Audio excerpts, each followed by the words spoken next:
Hi, I'm Andrea Warren, the co-founder of the Parents Empowerment Summit. And today I have with me Aparna Venkataraman. She is a parent coach, a teacher, a mental health advocate, and a motivational speaker.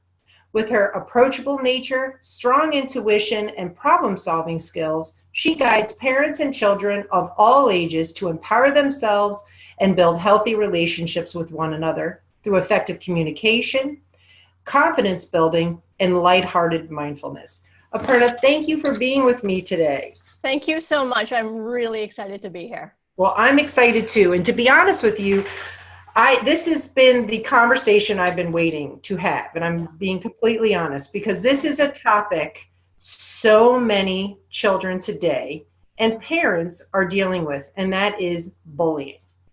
Yeah. And I'm so honored that you've been able, that you've made the time to talk to us about that because the conversation needs to be had. So we're having it today. It's my pleasure. I'm so happy to talk about this as a mental health advocate. I really think that it's important for families to be able to talk about bullying and not let it go. Exactly, because we see what happens, unfortunately, Yeah. what in recent times. So I guess to really get started, how did you get started just working with families initially? I started working with families about 15 years ago, and I'm in my early 30s. So I was 15 or 16 when I started working with families. I had summers off from high school, and during the summers when I wasn't doing an internship, I would be volunteering at my local United Way. Oh, And wow. I actually, that's how I kind of got into the nonprofit world, where I would get to know how the United Way was assisting families with resources for their basic needs, for their food, their shelter, their clothing, their housing situations as well. And to see here in my hometown of Morgantown, West Virginia, how the other nonprofits were working with them as well to create these resources so we can empower families who are at, especially at a disadvantage, especially at at a lower economic standpoint too, so Right. that we're not, What that an we're not leaving amazing others thing. out. Yeah. What an amazing thing to do at the age of 15. I Yeah. mean, and I would say I encourage parents to encourage their kids to do that because what a learning Yeah. experience for you and what an appreciation. I'm sure you probably already had that because I would not be surprised. But for Yeah. kids that are not real sure, because I know there's a lot of teens out there that think Yeah. they have it bad, what Right. a great way for them to learn how the others are living. Absolutely. I mean, I did that because also my mother started working in nonprofits as well. She was working at a nonprofit nearby, working with those who were homeless. Oh, wow. And she's a super compassionate person and a really great role model for me. And that really helped me to later on down the road get to know my community, get to know the resources that are available here That's too. And so it takes a lot of heart and a lot of strength. Even the people I worked with at the United Way to get to meet and sit down with and get to know the families and to hold that space. And so I went on to do, I'll give a couple minutes of what I went on to do since then. Since I was in my teens, I went on to study psychology in high school. I took that my senior year. I studied psychology at Oberlin College as my bachelor's. I specifically focused on child development and abnormal psychology, which is the mental health area. And then I started working with children who had autism in elementary schools too, my senior year of college. And then I worked with nonprofits in the 0 to 5, the birth to 5 age range. And let's see, I did AmeriCorps and I worked at the Child Advocacy Center here in Morgantown, working with children who had been abused and neglected, and then also the Boys and Girls Club with a huge age range of children from basically kindergarten through teens for their after school needs, meeting their food, social development, academic needs as well, especially in the summer. And then I went on to work in children's hospitals Oh, wow. here and in Pittsburgh with children who were in cancer units and in the intensive care units, and to work with those families who were going through a lot. And then most recently, I worked in preschools with Wow. with 2 and 3 year olds, especially. to work in that group care setting and have a lot of fun doing that. So I have a huge range of ways in which I've worked with children of different families of different populations, quite honestly. And now I'm parent coaching, and I've decided to really work on a one-on-one level with the online and video coaching so I can access families around the world more. And my goal later on is to really travel and get to meet these families and do all of that. So it's a big journey. What a blessing to us to have somebody with so much expertise. Thank you. You know, so many of the people we talk to just sort of concentrate in one area. Right. So we are lucky to have you. And I guess the next question would be, what made you so passionate about bullying? About bullying. So bullying is a topic that's really near and dear to me because it, unfortunately, is something that I experienced growing up, and I think a lot of people have on some level, especially in these modern times. And so, it's something I experienced a lot from my peers, people I surrounded myself with, and it happens when you're working on your sense of self. And I definitely, as a preschool teacher, worked with children on their identity, on their social and emotional development. We worked a lot on kindness, respect, on empathy, especially when we were doing parent-teacher conferences. We worked a lot on empathy and that social development as well, and being able to really recognize yourself. And so what happens with bullying is that over time, as you're creating your sense of self, and you're also trying to socialize and fit in, right? Especially during those teen years. Right. You are trying to fit in, establish that sense of independence. What happens is that you really can struggle internally and mentally with who you are and regulating your thought process with all of that too, because growing up, you are someone, you're getting to know other people, you're getting to know your interests, hone your interests, meet your expectations that parents can have, meet your own expectations as well. And so there's a lot going on growing up, you know, especially during those middle school, high school years. And if you, if you're not able to surround yourself with people who have your best interest at heart, and if you're not able to communicate with your family, then I think it can definitely be a huge problem down the road too. I mean, there's so much going on. I mean, academically, especially. Well, and that's the other thing too. I mean, I'm much older than you, so bullying has evolved. That was a real quick, okay.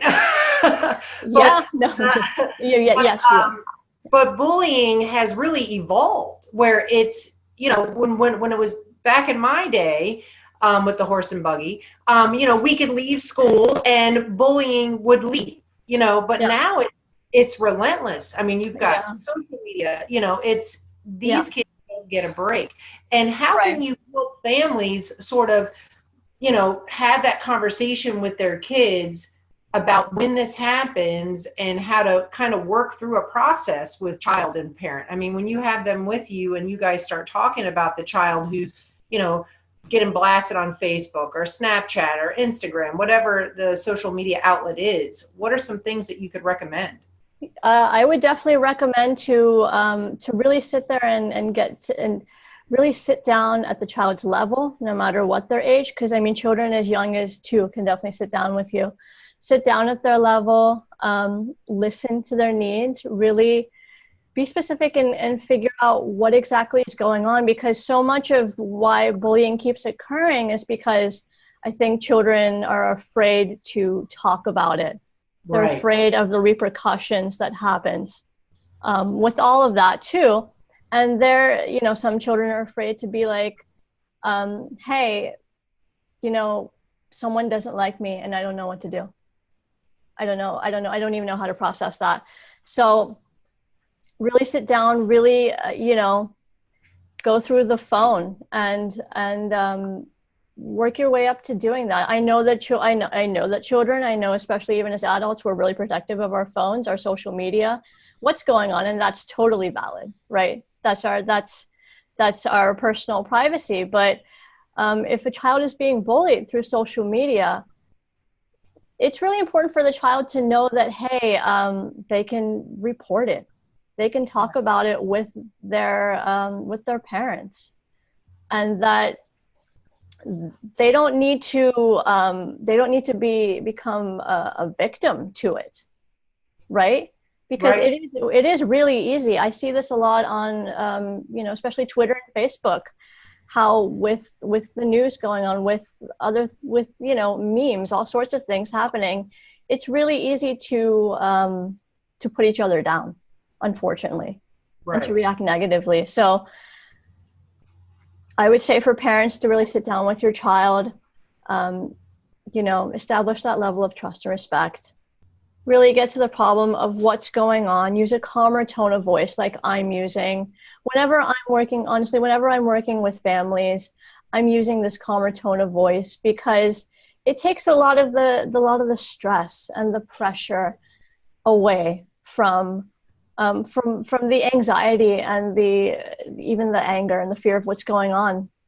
So really sit down, get at their level, talk with them about what's going on, just calmly go through what the message is, how children are really being perceived on social media, what they're seeing, how others are perceiving them, and see if you need to report something, see if you need to reach out to somebody, and people in person. These are other peers that you're going to school with who are saying things about you. Right. See if you need to talk to somebody too. And there's that whole other level too of families getting involved with other families about bullying too. Right. That's important. It's really, a lot of people don't think about that. Families getting involved with other families getting involved with, administrators, teachers, things like that too. And that's the whole thing. I mean, teachers and administrators have only a set amount of time during the day that they can handle all of this. I know that as a teacher. And I know that there are definitely specialists who can work on different things too, but if we take the time to really communicate and open those those channels of communication, just like the way I work with families to open those channels of communication too within the family, but for families to open those channels of communication with teachers and administrators, with reporting to Facebook or Twitter or Snapchat or whomever, that these things are going on. I've definitely seen bullying, even on Instagram, issues of bullying being dealt with and taken down too, because Right. so many people have reported it, quite honestly, because that's the thing. If you don't bring it up, then people will never know. Right. That's what I want to make really clear. Yeah. Exactly. And you talked about a point, and when you said this, it sort of came into mind with me, is there's also this trend, which I'm sure that males have a difficult time with, and it's actually happened to someone in my household recently, that he was bullied by a girl. Yeah. And it's shocking to me that's becoming more and more a trend. And girls are bullying boys. Now, this was in a middle school environment. I have yet to see it in a high school environment. But, he was going through that, and he couldn't tell his mother, because I think, and you can imagine, I'm getting bullied by a girl. How would you kind of direct parents if their child does bring something up? Because I'm sure that's very tough for a young man to have. Yeah, I would think so. Sure. I mean, growing up, we have these, we have these stereotypes of boys and girls and all of this too. And I saw that as a really different sense working as a preschool teacher too, the gender identity. But, with bullying, I tend to find it most effective when we think, not really in terms of gender, but to really think in terms of the human aspect of, hey, this is another person who, yes, they are female, but there's someone who really just feels a need to have that sense of power over me for whatever reason, because they view me and perceive me in a way that there's a separateness between us, right? And so I think That's the thing, is getting to the root of why, obviously, you know, why this person doesn't like me. And it's important to really figure that out and be honest and open about it, because you know there can be so many reasons. You see bullying on a one-on-one level, on a group to peer level, right, and things like that too. It can be nowadays with bullying, anything can set anybody off, quite honestly. It can be that one little thing that was said on social media, right? So I would say for a boy who is seeing a girl who is bullying him, he even can become empowered himself to go up to this girl and honestly just talk with her and ask her, what's going on?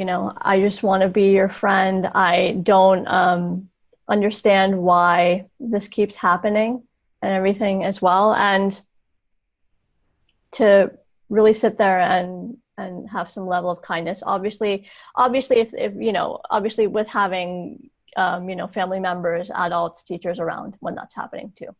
Yeah, I would say because you don't want to create an unsafe situation. Right, obviously. Exactly. Obviously. I have a question though. I'm wondering too, though, what if you're the parent and you find out your child is the bully? Because I know we have that conversation. We're always talking about the child that's getting bullied, but I feel like there's some, and I don't want to say lack of empathy, but you look at some of these kids that are the bullies and why they're the quote unquote bullies. How do you address that as a parent? I think that's something really important to address as a parent, especially with the recent events that have happened in the past couple of months. I think that's super important. If you are the parent of a child who is the bully, and you find out that your child is the one who is bullying others, in that sense, obviously you can definitely sit down with your child and maybe even bring in a teacher or whomever is seeing the bullying and talk with them about why they feel the need to do that. Because when you're bullying someone, you are establishing some sense of control over another person. And that can be for many reasons. It can be, it's usually because generally it's usually because a child is trying to control something somewhere else and their needs are not being met, unfortunately. And so, yeah, it's really, really important to sit down and compassionately talk with your child and to not reprimand them, not yell at them for it, because that's probably something that they, eventually maybe picked up somewhere. Right. That sense of wanting to control others. You see bullying is something that can really escalate, especially if you're in a group setting too. You see one child sees one child doing it. That's a lot of role modeling, a lot of pretend play and everything too. And they can sometimes, depending on the age, they can sometimes not understand that that's an issue as well. So I would say to sit down and have a compassionate talk with your child about why this is occurring, why they feel the need to do this with this child, what they don't like about the other child, and what steps can be taken then to create a better relationship with that other child, or to sometimes it's okay to honestly just say, okay, if you don't like this child, it's okay to also devote your time and energy to other children who you do want to spend time with. Right. And that's okay too. That's excellent. Yeah. Well, what do you think are the outcomes of bullying in these modern times? I think the outcomes of bullying in these modern times really is that, when we're being bullied these days, we can, it can really take a huge toll on our sense of self-worth too. It's important for me, and this is why I do the work that I do, so that families, parents, and children can help to heal. and they can learn how to heal themselves and empower themselves too. I think that when bullying occurs these days, there's a huge need that needs to be addressed about confidence and about a lack of self-worth, and about the stigmas that occur around mental health and things like that too.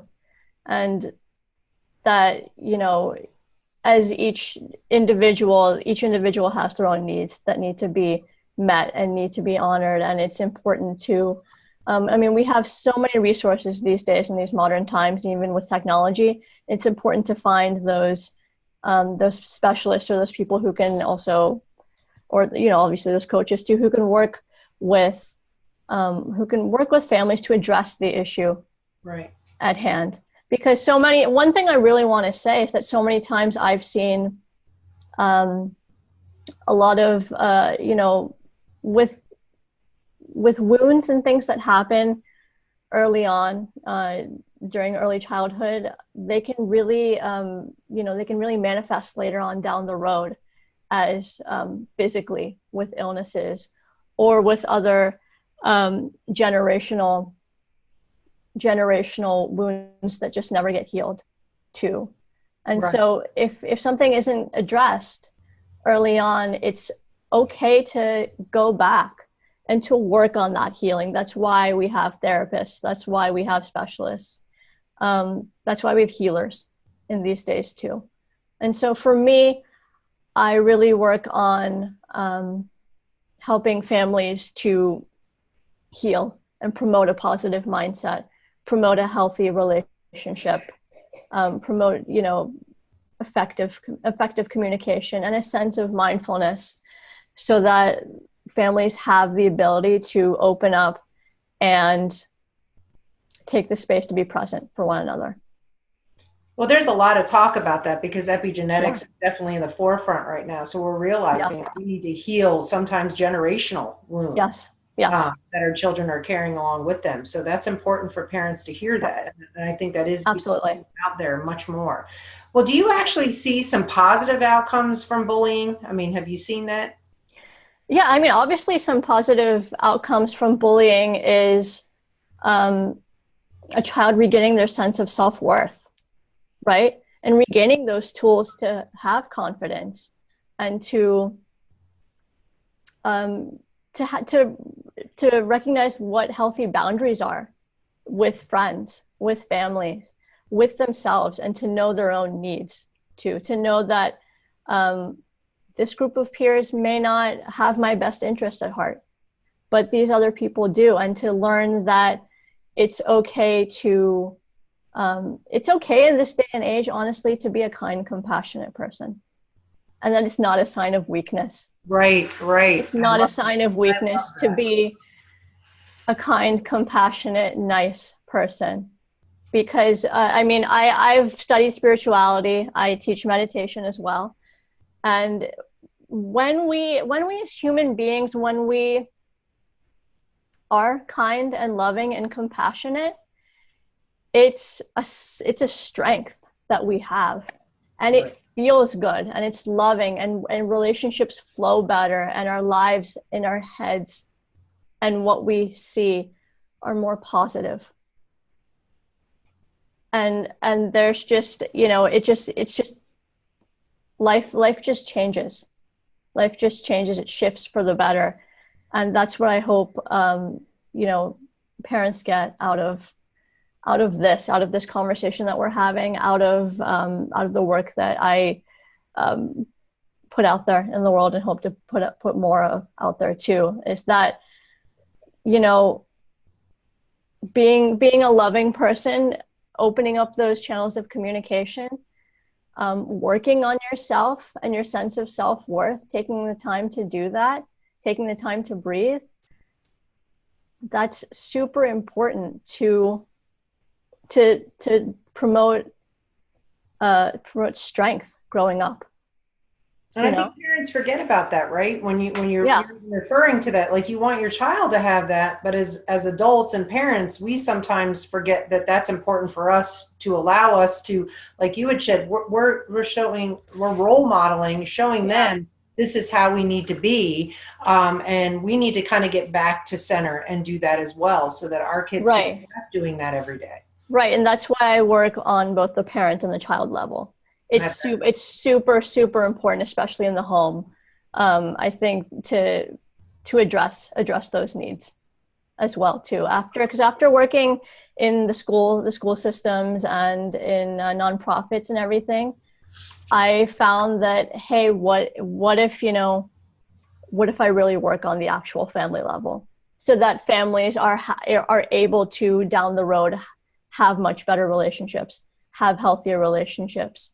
And we're not growing up, and children are not growing up being resentful of their families or one another, right, or themselves, right, which is where a lot of things stem from, that frustration with who we are.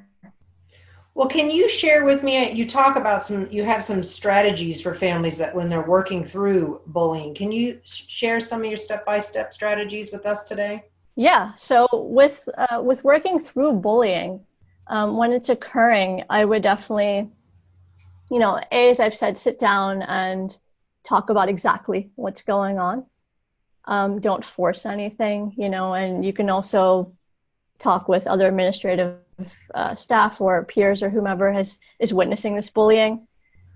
And I would not be afraid to bring those people in unless it's a traumatic thing for the child. You want to be really sensitive to the child and their needs, because they are the ones going through it. And also to do some role playing and work on what exactly is going on when it happens, what's being said, how the child is reacting, where it's happening. Is it in school? Is it online? Is it, on like social outings or something like that too? And to sit there and talk about the child's sense of self-worth, give them some positive affirmations that they can say to themselves. Because when you're in the moment of bullying, it's really anxiety ridden, right? It's very scary, and it is traumatic for the child. And that's a lot of the reason why it isn't talked about, because over time the child, if it keeps happening, the child gets used to it. Oh, I can imagine. Which becomes the problem. Yeah. And then you can imagine how how that keeps going throughout their life. Their self-worth, this keeps going, this, and then comes in all the other things like drugs, alcohol, etc. When you see some of these kids that have been bullied with these recent incidents, there's a whole laundry list of stuff that they were trying to cope, what they thought was coping, because they didn't have someone to speak to. And I guess that's another question before we wrap it up too. I have two for you. Yeah. As a parent, and I say this because I am going back to these recent incidents, these boys were relentlessly bullied. And they were in their higher teens, 17-ish. Yeah. How do you as a parent recognize that? I mean, do you feel like parents, hey, can I have access to your phone or computer? I know you don't want to cross those lines, but it seems like these kids were bullied for a long time without any parents seeing it. And I know there's going to be parents like, how did I not see it? But what are some suggestions to help in that arena? I mean, I would, as soon as possible. I mean, I would honestly say recognize and get to know, your child's interests, who they're hanging out with. Get to know those children if you feel the need to. And really, really form that. That's the thing. Really form that connection with your child. And get to know them, and get to know what, even with their like their love languages, get to know how they enjoy being, communicating, whether they like words of affirmation, whether they like quality time with others, whether they, like acts of service or gifts or physical touch and things like that too. And I would say to those parents who never saw it coming, that completely makes sense to me, because honestly, with social media, it is easier to hide things these days. And to notice those, emotionally notice those changes in your child's behavior, Notice changes in mood. Notice any changes in their routines, their interests, their friends, right? Notice how stressed your child is. Their sense of, Right. use your intuition. That's what I do with my coaching with students or parents. Use your intuition to be able to tell if maybe something is wrong, because it's, ideally you would know your child pretty well. And I'm not saying from an overbearing standpoint where you're hovering, right? Because you want teens to be able to have that sense of independence, of course. But yeah, as you get up there, that 11th, 12th grade, 17, 18, there's a lot of pressure academically to do well. There are a lot of things going on in a child's life, and to really recognize and communicate with them about what's going on. Don't be afraid to ask those questions. I know that as children grow up, we don't want to we don't want to talk as much to our parents anymore. We just want to be like, that's it, right, one and done. But don't be afraid to ask those questions, and ask, how's your day going? How are things going in your life? Just as you would a friend. Don't be afraid to talk with your children as adults, because they are definitely intelligent enough. When I was a teacher working with 2 and 3-year-olds, I would talk with them as adults. I would use language that was normal. And that's how they developed and grew, to have that confidence. Don't be afraid to just don't be afraid, honestly, to even discuss things that are going on in these modern times, current events with your children too. Well, I'm sure that's stressful for them, right? It is, yeah. With recent events and you having to go to school every day, and a lot of these kids have fear of, am I going to be next? Right. So I can imagine, and that's a great thing to bring up, is to have these open, because there does seem to be, and because I've worked in juvenile justice too, a real disconnect with parents and older teens. Yeah. I've been blessed that my kids probably tell me a little too much. No, I'm just kidding. But we have a very open line of communication. And I was like that with my mother as well. I think, again, she as well was probably like, I don't need to know so much. But I think there has been this change where it has become, well, this is my life, this is your life. And parents either feel like they're getting too involved, which I don't know. I don't know if that's the case. But I do see a bit of a disconnect. And that's unfortunate, because I think that's when things like what's happened falls through the cracks. Right. So I would like that you're encouraging more and more open discussion between parent and child. Yeah, I definitely am. I want to say to parents, you don't want to wait until it's too late. Right. It's better to say something. And even if you're not getting, the response that you want, it's better to say something than to wait. It's really important to care about to care about your child's emotional development.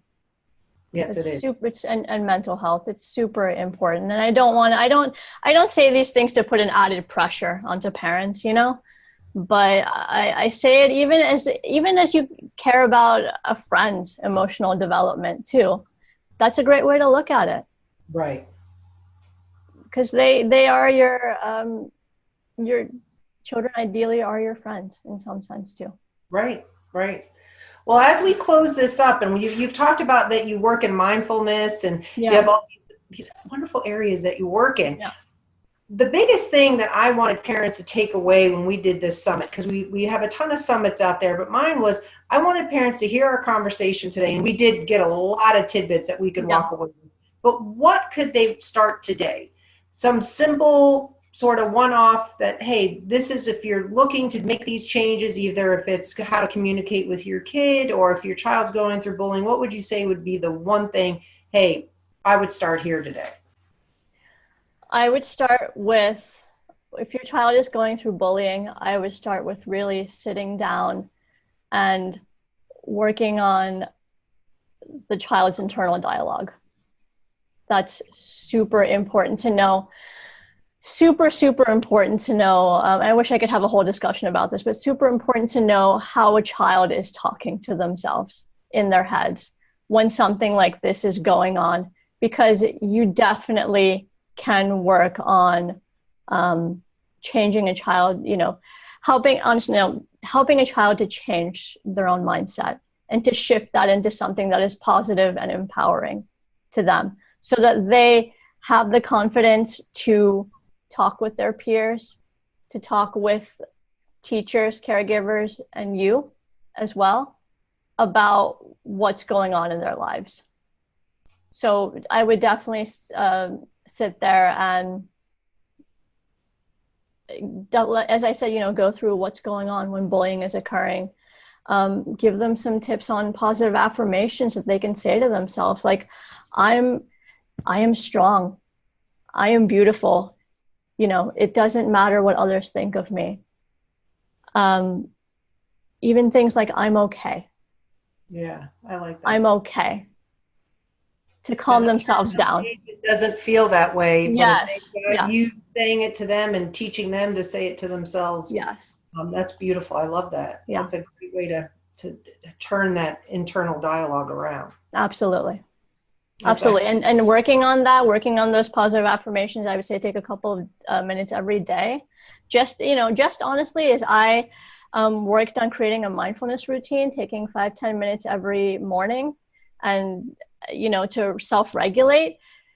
It's equally important to say nice things to yourself and to take the time to do that. And we could have a whole other discussion at some point later on about journaling, about art therapy, about music, about all sorts of other really fun ways that I'm a huge fan of art therapy. I'm an addict, and I always say I'm not an artist, so I started using paper, and I did it that way. I don't draw, and I do see that as an excellent therapy. And I think you're right, and it goes all the way back to where you started, was people treating each other right. And if we can treat ourselves right, wow, it makes it so much easier to treat others right. Absolutely. If we're in a place where we're loving ourselves and we understand ourselves and the way we think and operate, then we're really better off for things down the road and creating really healthy, positive relationships too.